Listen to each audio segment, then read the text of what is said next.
Before Indonesia had declared its independence, British troops had been sent back to take Indonesia from Japanese occupation. But after the Indonesian independence, the Western countries, mainly Great Britain and the Dutch, still did not recognize any independence. The British troops were sent to help disarm the Japanese troops that were still there, meanwhile the Dutch was rebuilding its army back. The British soon arrived to the archipelago and were attacked by Indonesian nationalists. On October 13, 1945, Indonesian army launched attacks on government buildings that were once occupied by Japan. The British sent an ultimatum for the Indonesians to surrender, which was ignored. In October, British troops, mostly Indian, landed in Medan, Palembang, Padang, Semarang, and Surabaya. On October 27, 1945, the Battle of Surabaya erupted between Allied soldiers and Indonesian nationalists. This was caused because of a Dutch flag raised on Hotel Yamato. British fighters launched leaflets across the city ordering an immediate surrender by the Indonesians. On October 28th, the Indonesians attacked British forces, killing 200 of them. The British then sent Brigadier Malabi to negotiate a peace truce, but Indonesians, because of a slight miscommunications, surrounded him and killed him. On 10th of November, the British launched a full attack through the entire city. With 2 extra Indian brigades, the British forces launched an assault at dawn. Even though with air support, the British were still having a tough time. They swept through every building to clear out Indonesian forces, and the casualties were devastating, and the city fell after 3 weeks of fighting. Soon after, the British troops were relieved after 55,000 Dutch forces arrived on Java. Now you might be thinking, why did this chunk of land mean so much for the Dutch? It was trade, which this chunk of land being in the middle of everywhere, nowhere, nothing ever, the trade routes were quite uncountable. The Dutch wasn't alone in this fight. They were supported by the US, the British, and other Western countries. In March 1946, the Dutch attacked the city of Bandung. The Indonesians fought bravely and hardly, but with more Allied reinforcements coming, things seemed to stale.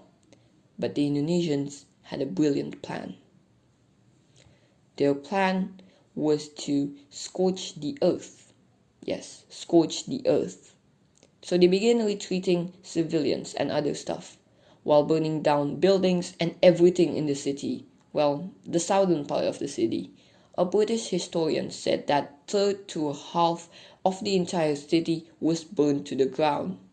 The Allies successfully took the city in April, but at a very heavy cost. On March 25, 1947, after heavy casualties on both sides, they all agreed on the Linggadjati Agreement, which is like this.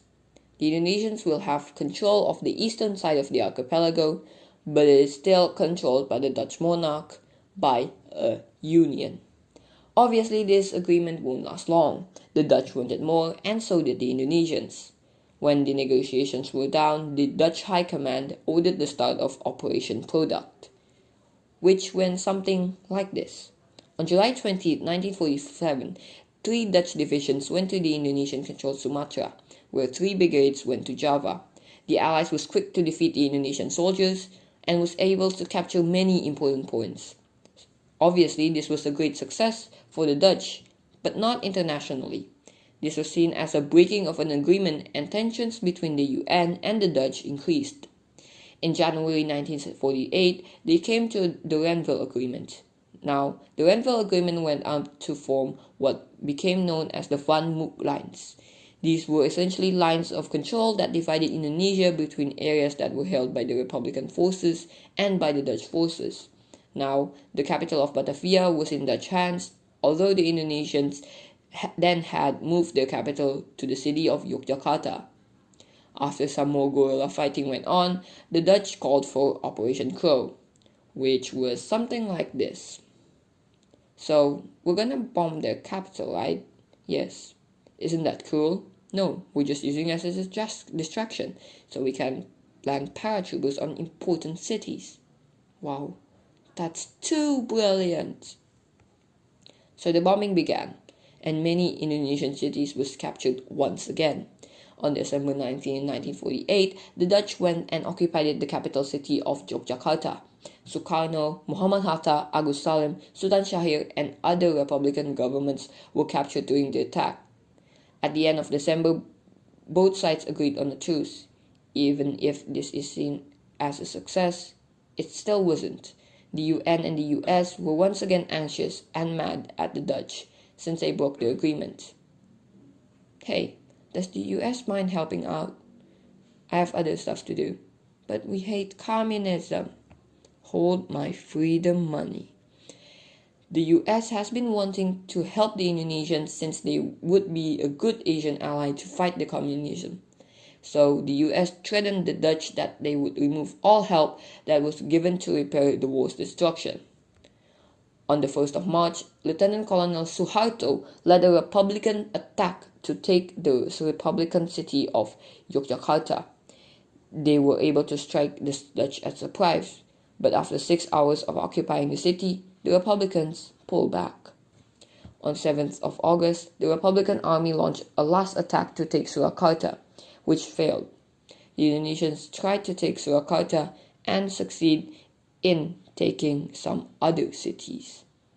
The Dutch, though, sent 325 men to expel the Indonesians, which led to the Indonesians' defeat once again.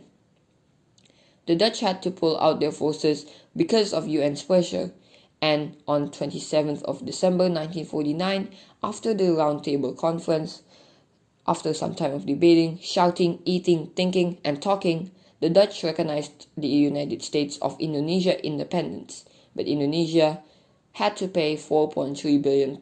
So, in 1950, the UC would change their name to the Republic of Indonesia, or just Indonesia.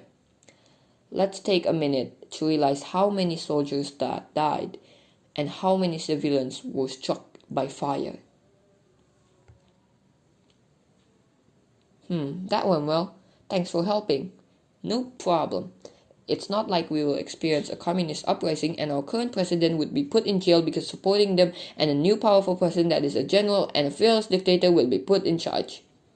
That's called foreshadowing.